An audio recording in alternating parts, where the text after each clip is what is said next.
সুপ্রিয় শিক্ষার্থীবৃন্দ, তোমরা দূর দূরান্তে যে যেখানেই আছো, আশা করি ভালো আছো। আমি আজ তোমাদের মাঝে নিয়ে এসেছি একটি নবম শ্রেণীর ফিনান্স ও ব্যাংকিং বিষয়ের একটি ক্লাস। আশা করি সবাই সামনে বই নিয়ে এবং খাতা নিয়ে হাজির হয়েছ। তোমরা প্রস্তুত থাকো। আমরা ধীরে ধীরে ব্যাংকিং বিষয়ের নবম অধ্যায়ের আজকের ক্লাসটি করব। এটি হচ্ছে ব্যাংকিং ব্যবসায় ও তার ধরন।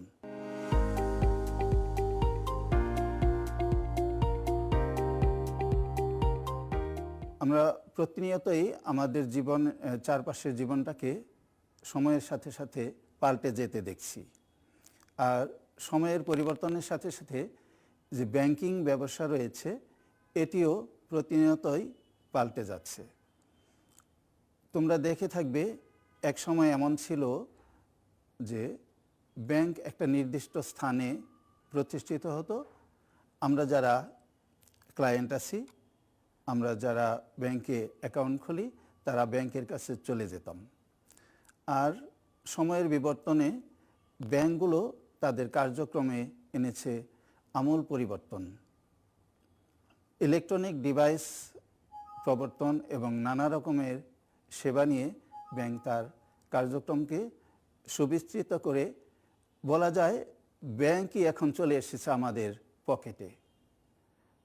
বিজ্ঞাপনের ভাষায় যাকে আমরা বলি, ব্যাংক মোবাইল ব্যাংকিংয়ের মাধ্যমে সবার পকেটে চলে এসেছে। এই যে ব্যাংক প্রতিষ্ঠিত হচ্ছে, আমরা যদি দেখতে পাই ব্যাংকের সাথে জড়িত কারা, ব্যাংকের জড়িত পক্ষগুলোকে যদি আমরা এভাবে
এবং অত্যাধুনিক সব সেবা এবং কর্মসূচি দিয়ে ব্যাংক তার কার্যক্রমকে জনগণের দোরগোড়ায় পৌঁছে দিচ্ছে।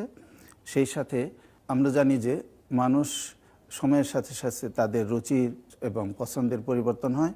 মানুষের জীবনে স্বাচ্ছন্দ্য আনার জন্য তাদের রুচি পছন্দর সাথে মিল রেখে ব্যাংকও তার কার্যক্রমগুলোকে পাল্টে ফেলে। ব্যাংকের এই উদ্দেশ্যাবলীকে সামনের দিকে নিয়ে আসি। দেখি আমরা ছবিতে দেখতে পাচ্ছি এটিএম বুথ এবং মোবাইল ব্যাংকিং। আশা করি তোমরা বুঝতে পারতেছো যে পূর্বকালে এগুলো ব্যাংকের কার্যক্রমের সাথে যুক্ত ছিল না। এগুলো আসলে ইদানিংকালে ব্যাংকের কর্মসূচির সাথে জড়িত হয়েছে। কিন্তু ব্যাংক কেন এই কাজগুলোকে তাদের কর্মসূচির আওতায় এনেছে, উদ্দেশ্যই বা কী, আমরা ধীরে ধীরে তাই জানতে চেষ্টা করব। তাহলে আমরা ব্যাংকের এই যে উদ্দেশ্যাবলী, তাকে তিনটি প্রেক্ষাপট থেকে আলোচনা করতে পারি। প্রেক্ষাপটগুলো হচ্ছে মালিক ও ব্যবস্থাপনা কর্তৃপক্ষের প্রেক্ষাপট, সরকার ও রাষ্ট্রীয় পক্ষের দৃষ্টিকোণ থেকে এবং ব্যাংক গ্রাহকদের দৃষ্টিকোণ থেকে ব্যাংকের উদ্দেশ্যাবলী আলোচনা করা যায়। মালিক সাধারণত মালিক বা ব্যবস্থাপক যারা, তারা আসলে কি জানতে চায়? তারা ব্যাংক প্রতিষ্ঠা করে দেখতে চায়। তোমরা নিশ্চয়ই অবগত আছো যে যারা ব্যাংক প্রতিষ্ঠা করে তারা একটা নির্দিষ্ট উদ্দেশ্যে প্রতিষ্ঠা করে। সেটা কি? ব্যাংক তো এক ধরনের ব্যবসায়। তো ব্যবসায়ীর প্রধান উদ্দেশ্য হলো মুনাফা অর্জন করা। আর ব্যাংক তার যে বিনিয়োগ, এখানে একটু বলে নেই, তোমরা অবশ্যই অবগত আছে যে ব্যবসা সাধারণত এক মালিকানা, অংশীদারি এবং যৌথ মূলধনী তিন ধরনেরও প্রেক্ষিতে ব্যাংক ব্যবসা গড়ে তোলে। এবং এক মালিক হোক, অংশীদার হোক অথবা শেয়ার হোল্ডার হোক, যেই হোক, তার বিনিয়োগ যথাযথভাবে ব্যবহার হচ্ছে কিনা এবং সেখান থেকে তার কাঙ্ক্ষিত মাত্রায় মুনাফা অর্জন হচ্ছে কিনা সেটা তারা জানতে চেষ্টা করে। এখানে বিনিয়োগের সাথে মুনাফা অর্জনের যে বিষয়টা আমি একটু ব্যাখ্যা করি। এটা হচ্ছে ব্যাংক মালিক বা ব্যবস্থাপক কর্তৃপক্ষ সেটাকেই তাদের প্রত্যাশা অনুযায়ী মুনাফা বলবে, কমপক্ষে যাতে তার সুযোগ ব্যয়ের সমান মুনাফা অর্জন হয়। এখানে সুযোগ ব্যয় বলতে বোঝাচ্ছে যে মালিক যদি তার বিনিয়োগটা এই ব্যাংকে না করে অন্য কোথাও বিনিয়োগ করত, তাহলে যে পরিমাণ মুনাফা তার অর্জিত হতো, এই ব্যাংকে বিনিয়োগ করার মাধ্যমে কমপক্ষে সেই পরিমাণ মুনাফা অর্জন হচ্ছে কি, সেই বিষয়টাই ব্যাংক আসলে মালিক কর্তৃপক্ষ জানতে চাবে। তাছাড়া পরে রয়েছে সুনাম অর্জন। ব্যাংক কর্তৃপক্ষ তার যে সমস্ত লোক নিয়োজিত আছে ব্যাংকে, তোমরা আশা করি বুঝতে পারতেছ যে ব্যাংকের সুনাম হচ্ছে মালিকের সুনাম। অর্থাৎ ব্যাংক সুচারুরূপে দক্ষভাবে পরিচালিত যদি করা যায় এবং তার বিনিময়ে জনগণের সন্তুষ্টি অর্জন করা যায়, তাহলে ব্যাংক কর্তৃপক্ষ ভাববে যে তারাও এই সুনামের অধিকারী হচ্ছে। অর্থাৎ ব্যাংকের সুনাম হচ্ছে প্রকারান্তরে মালিক বা ব্যবস্থাপক দেরই সুনাম। এছাড়া রয়েছে উন্নয়নে অংশগ্রহণ। একজন ব্যবস্থাপক বা মালিক দেশের যত উন্নয়ন কর্মকাণ্ড আছে, আমরা জানি যে সরকার মহোদয় দেশের অর্থনৈতিক উন্নয়নের জন্য নানা রকম কর্মসূচি অগ্রাধিকার ভিত্তিতে ঘোষণা করে থাকে। আমরা যদি একটা উদাহরণ হিসেবে বলতে চাই, তোমরা কি বলতে পারবে যে এই মুহূর্তে দেশের অগ্রাধিকার ভিত্তিতে কোন বড় প্রকল্প বাস্তবায়িত হচ্ছে? আমি জানি যে তোমরা আমার সাথে একমত হবে যে এটা পদ্মা সেতু। তো পদ্মা সেতুর মতো এরকম বড় প্রকল্প সরকার অগ্রাধিকার ভিত্তিতে নির্বাচন করে থাকে এবং এরকম আরও প্রকল্প তোমরা মনে মনে নিশ্চয়ই এরই মধ্যে উত্তরগুলি খুঁজে পাচ্ছ। তো সেসব প্রকল্প এবং উন্নয়নমূলক আরও অনেক প্রকল্পে ব্যাংক তাদের নিজ নিজ অংশগ্রহণ থেকে, নিজ নিজ স্থান থেকে, অবস্থান থেকে তাদের বিনিয়োগটা করতে স্বাচ্ছন্দ্য বোধ করে এবং দেশের উন্নয়নের অংশীদার হতে চায়। সবশেষে আমরা দেখতে পাই যে এখানে রয়েছে আরেকটা বিষয়, সেটা হলো সামাজিক ক্ষেত্রে অবদান। তোমরা অবশ্যই দেখতে পাবে তোমাদের আশেপাশে যারা এসএসসিতে বা বিভিন্ন পর্যায়ে কৃতিত্বের সাথে এসএসসি পাশ করে বা জেএসসি পাশ করে, তাদেরকে কোনো কোনো ব্যাংক নানা রকম বৃত্তি প্রদান করে থাকে। তাহলে তোমরা চিন্তা করো এই বৃত্তিটা কারা দিচ্ছে, কেন দিচ্ছে? হ্যাঁ, এটা হচ্ছে আসলে মালিক পক্ষের এক ধরনের সামাজিক ক্ষেত্রে অবদানের অংশ। সাধারণত আমরা যখন দেখি কোনো প্রাকৃতিক দুর্যোগ হয়, ব্যাংক কর্তৃপক্ষ তাদের উল্লেখযোগ্য একটা টাকা প্রধানমন্ত্রীর ত্রাণ তহবিলে বা এরকম ক্ষেত্রে জমা দিয়ে থাকে। এসব কি আসলে তাদের সামাজিক ক্ষেত্রে অবদানের অংশ নয়? তোমরা এতক্ষণে বুঝতে পেরেছ যে ব্যাংকের মালিক ও ব্যবস্থাপনা কর্তৃপক্ষের প্রেক্ষাপটে ব্যাংকের উদ্দেশ্য কি। এসো আমরা সামনের দিকে এগিয়ে আরেকবার একটু মিলিয়ে নেই। তহবিলের বিনিয়োগ ও মুনাফা অর্জন ছিল মালিক ও ব্যবস্থাপনা কর্তৃপক্ষের দৃষ্টিকোণ থেকে তাদের প্রথম উদ্দেশ্য। দ্বিতীয় উদ্দেশ্য ছিল সুনাম অর্জন। তৃতীয় উদ্দেশ্য ছিল উন্নয়নে অংশগ্রহণ। সবশেষে সামাজিক অবদান। আমি আশা করি আমরা তিনটি প্রেক্ষাপট থেকে এই ব্যাংকের উদ্দেশ্যাবলী আলোচনার জন্য চেয়েছিলাম, তার মধ্যে একটি আলোচনা করলাম এতক্ষণে। আমি আশা করি সবাই বুঝতে পেরেছ। এসব সামনে গিয়ে দেখি। এরপর আসছি সরকার ও রাষ্ট্রীয় প্রেক্ষাপটে ব্যাংকের উদ্দেশ্যাবলী।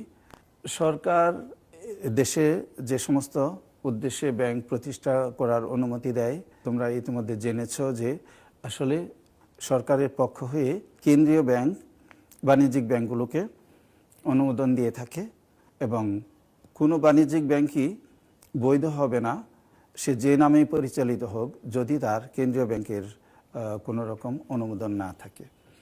যাই হোক, প্রথম সরকার ও রাষ্ট্রীয় পক্ষের প্রেক্ষাপটে ব্যাংকের উদ্দেশ্যের প্রথমটি হচ্ছে নোট ও মুদ্রার প্রচলন।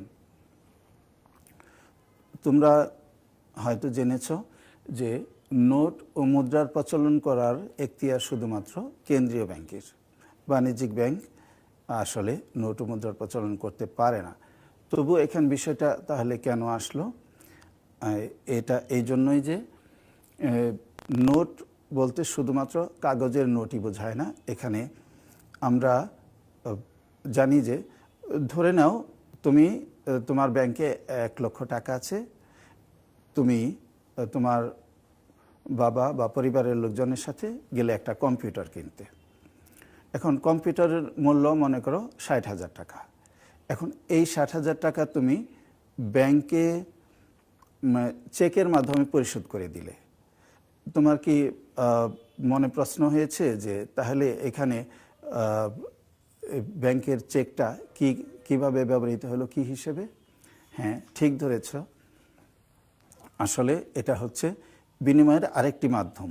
যদি এখানে টাকা দিয়ে তুমি কম্পিউটারটা কিনো নাই, টাকার মূল্যমানের চেক ইস্যু করেছ, তো আসলে এখানে চেক হচ্ছে বিকল্প মুদ্রা হিসেবে, বিনিময়ের মাধ্যম হিসেবে কাজ করেছে।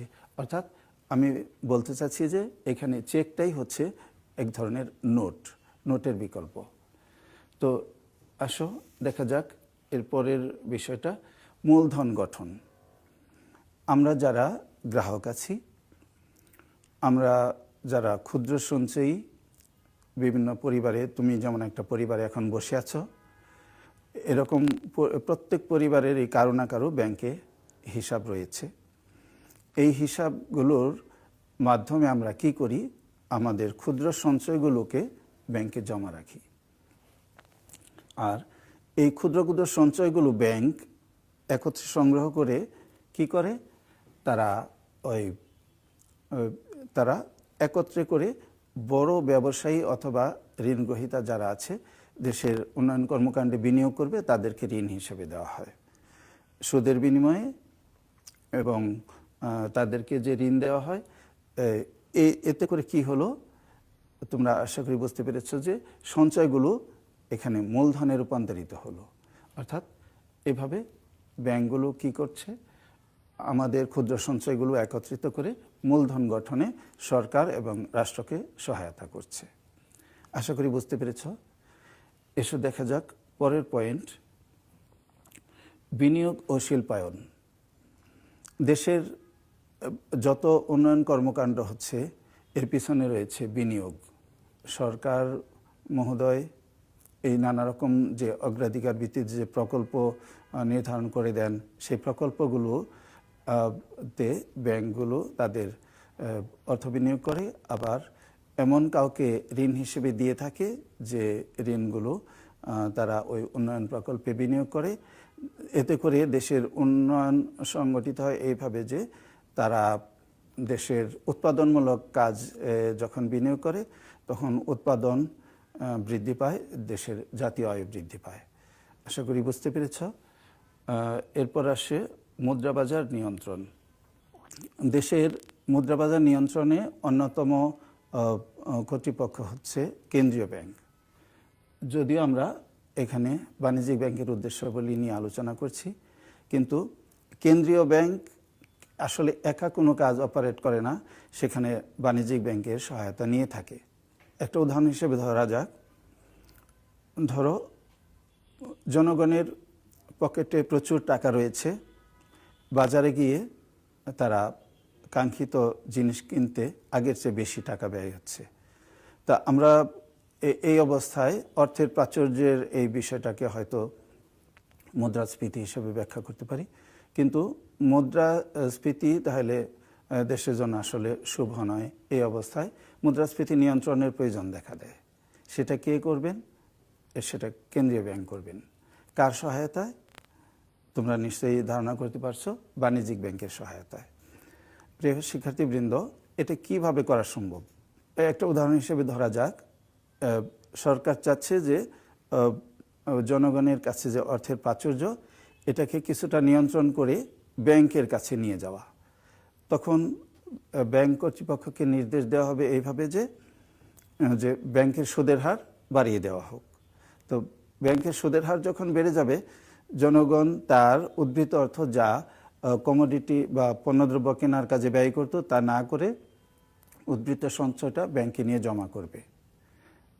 আশা করি বুঝতে পেরেছ। তো তখন জনগণের এই টাকাটা ব্যাংকের কাছে জমা হয়ে যাবে। এভাবে মুদ্রাবাজারকে নিয়ন্ত্রণ করা যায়। এরপরে আসি কর্মসংস্থান। আমরা জানি যে আমরা একটা জনবহুল দেশে বাস করি এবং আমাদের দেশে শিক্ষিত এবং অশিক্ষিত প্রচুর লোক রয়েছে যারা কর্মহীন। তবে সরকার উদ্যোগ নিচ্ছে কিভাবে এদেরকে কর্মসংস্থানের আওতায় আনা যায়। তো তোমরা জেনে খুশি হবে যে বাণিজ্যিক ব্যাংকগুলো প্রায়শই চেষ্টা করে যে এমন কোনো প্রকল্প মাঝে বিনিয়োগ করতে যেগুলো মূলধন নির্ভর প্রযুক্তি নয়, যেখানে শ্রম নির্ভর প্রযুক্তি বেশি। অর্থাৎ শ্রম নির্ভর প্রযুক্তি অর্থাৎ কোনো একটা প্রকল্পে যেখানে বেশি লোকের কর্মসংস্থানের ব্যবস্থা হবে, সেই বিষয়টা তাকে তারা গুরুত্ব দিয়ে থাকে। এতে করে কি হবে? প্রকল্পের বেশি লোকের কর্মসংস্থান হবে এবং ব্যাংকের যে উদ্দেশ্য সেটাও বাস্তবায়িত হবে। আমি আশা করি তোমরা সরকার ও রাষ্ট্রীয় পক্ষের প্রেক্ষাপটে ব্যাংকের উদ্দেশ্যাবলী এতক্ষণে বুঝতে পেরেছ। তবু আরেকবার মিলিয়ে দেখা যাক। সরকার ও রাষ্ট্রীয় পক্ষের প্রেক্ষাপটে ব্যাংকের উদ্দেশ্যাবলী ছিল নোট ও মুদ্রার প্রচলন, বিনিয়োগ ও শিল্পায়ন, মূলধন গঠন, মুদ্রাবাজার নিয়ন্ত্রণ ও কর্মসংস্থান।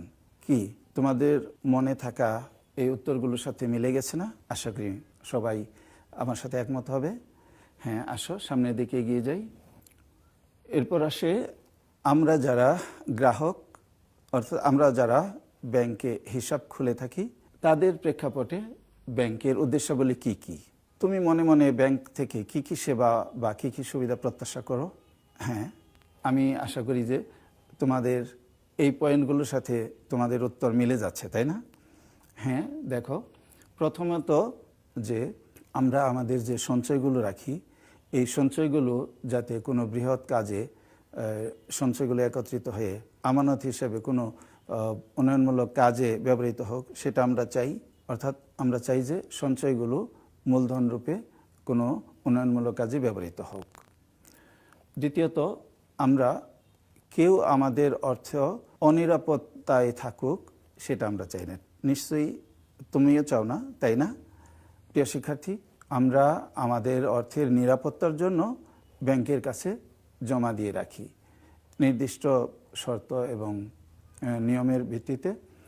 আমরা যখন আমাদের অর্থের নিরাপত্তার জন্য ব্যাংকে জমা রাখি, আবার প্রয়োজনে সেগুলো তুলে আনতে পারি। এরপর আসে উপদেষ্টা ও পরামর্শদাতা। ব্যাংক সুদক্ষ কর্মী নিয়োগ দিয়ে থাকে। তাদের দক্ষতা এবং অভিজ্ঞতা একজন গ্রাহকের জন্য অনেক সময় দেখা যায় যে অনেক বন্ধুর মতো পরামর্শদাতা বা উপদেষ্টা হিসেবে এগিয়ে আসে। এখানে অনেক সময় দেখা যায় যে তুমি হয়তো শেয়ার বাজারে বিনিয়োগ করতে চাও। এখন তুমি কার কাছে পরামর্শ নিবে? তুমি যদি চাও, হ্যাঁ, ব্যাংক তোমার পাশে বন্ধুর মতো এসে উপদেষ্টা বা পরামর্শদাতা হিসেবে দাঁড়াতে পারে, কারণ ব্যাংকের রয়েছে দক্ষ কর্মীবৃন্দ, তারা এই বিষয়ে পারদর্শী। কাজেই তুমি নিঃসন্দেহে ব্যাংকে তোমার উপদেষ্টা বা পরামর্শদাতা হিসেবে বেছে নিতে পারো। এরপরে দেখতে পাচ্ছি প্রতিনিধি ও ওসি। তোমাদের কাছে একটা প্রশ্ন তুলে ধরি। ধরো তুমি একজন ধনাঢ্য ব্যক্তি, ঢাকায় তোমার একটা বাড়ি আছে, লন্ডনেও একটা বাড়ি আছে। লন্ডনে বাড়িতে তুমি অবস্থান করবে, ঢাকার বাড়ি যে ভাড়া উত্তোলন করা, এর জন্য তোমার কাছের কেউ নাই, তাহলে তুমি কাকে দায়িত্ব দিবে?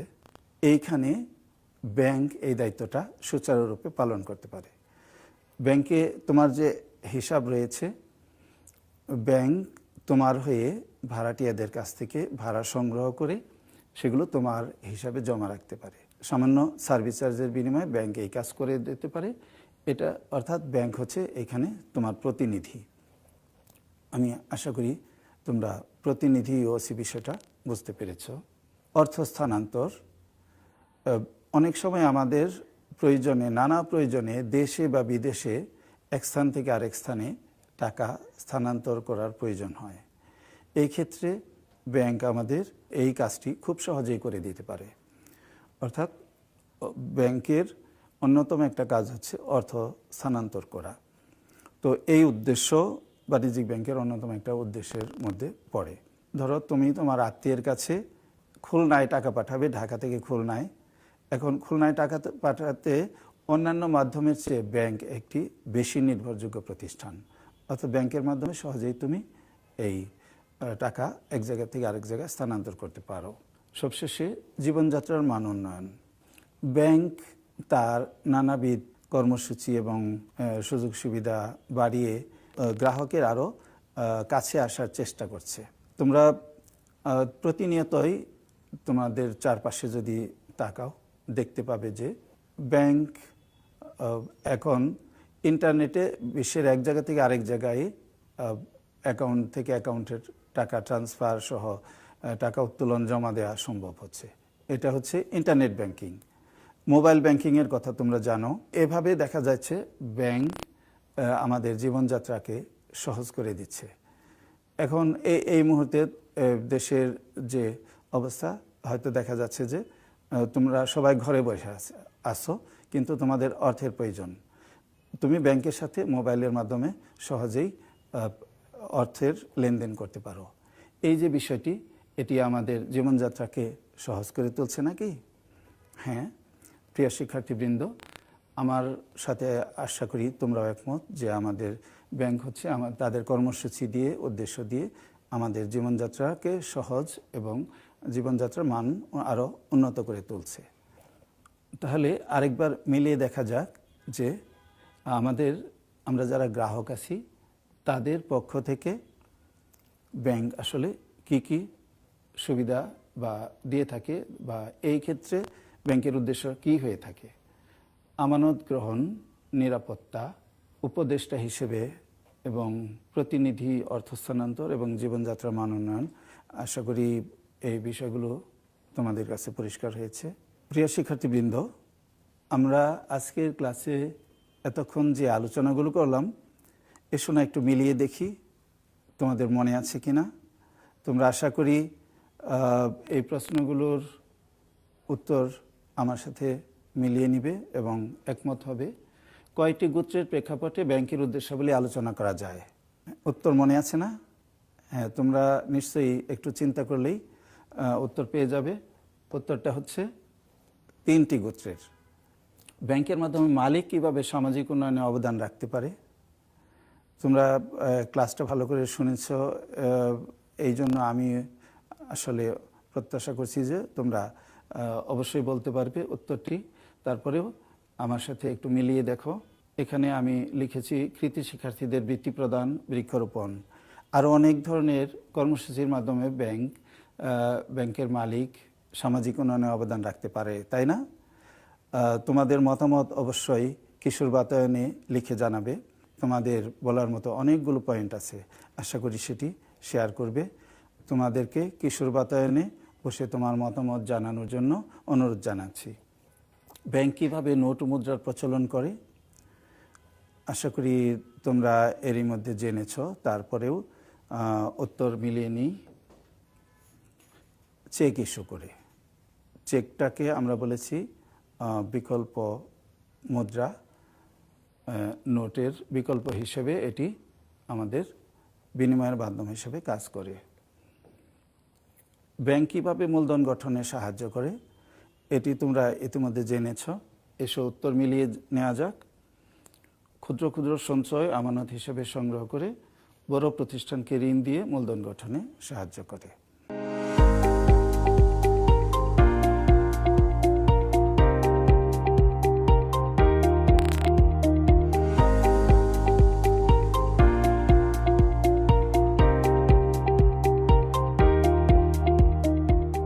প্রিয় শিক্ষার্থীবৃন্দ, এতক্ষণ আমরা ব্যাংকের উদ্দেশ্যাবলী নিয়ে বিস্তর আলোচনা করলাম। আশা করি ক্লাসটি তোমাদের ভালো লেগেছে। আর ভালো লাগা বিষয়টি আমি প্রত্যাশা করছি তোমরা কিশোর বাতায়নে এসে তোমাদের মতামত জানিয়ে দিবে।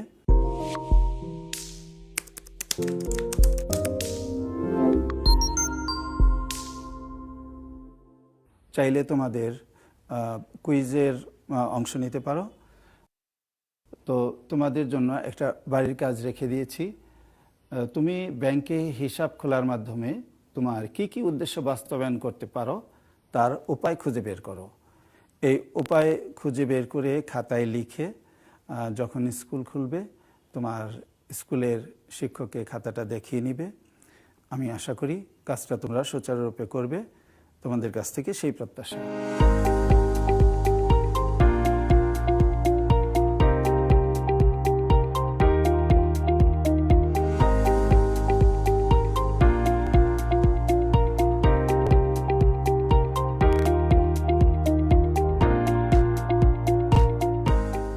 সবাই যে যেখানে আছো সুস্থ থাকো, ভালো থাকো এবং এই সময়ে বাসায় বসে অযথা সময় নষ্ট না করে তোমরা আরও বেশি বেশি পড়াশোনায় মনোযোগী হও এবং সবাইকে নিয়ে সুস্থ থাকো, এই প্রত্যাশা ব্যক্ত করে আমার আজকের ক্লাস এখানেই শেষ করছি।